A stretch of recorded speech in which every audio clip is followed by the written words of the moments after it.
This is Tom Seranko from Seranko Masonry, and I'm going to be asking him a few questions about accounts receivable today. So, first question, when is an accounts receivable recorded or recognized? We're in the construction business, and every month we have to send an invoice to the general contractor, who is our customer.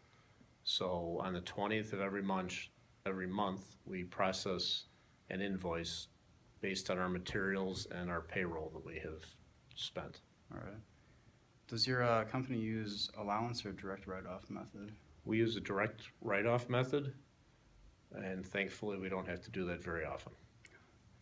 When estimating an allowance, does your company use the percentage of sales or percentage of receivables method?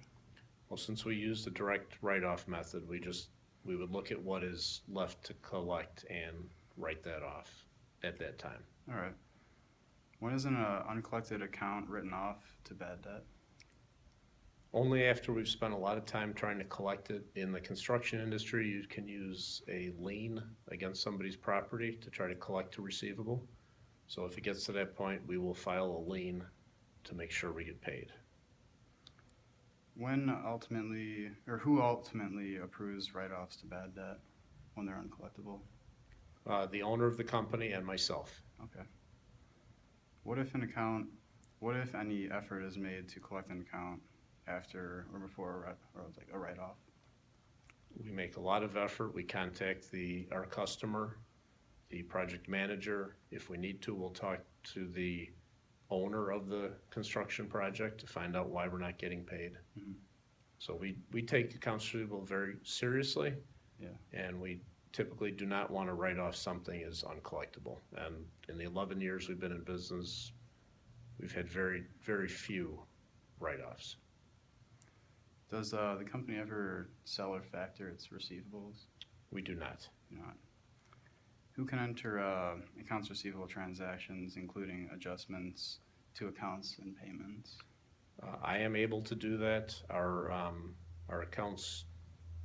accounting manager is able to do that, and the owner of the company is able to do that. Okay. Are there any circumstances that result in the use of notes receivable from a customer?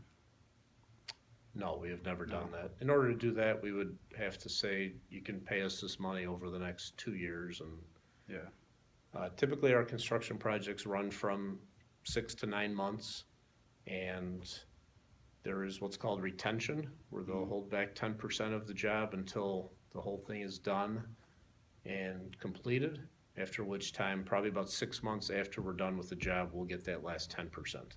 Okay. All right, thank you for your time today. You're welcome. Glad I could help.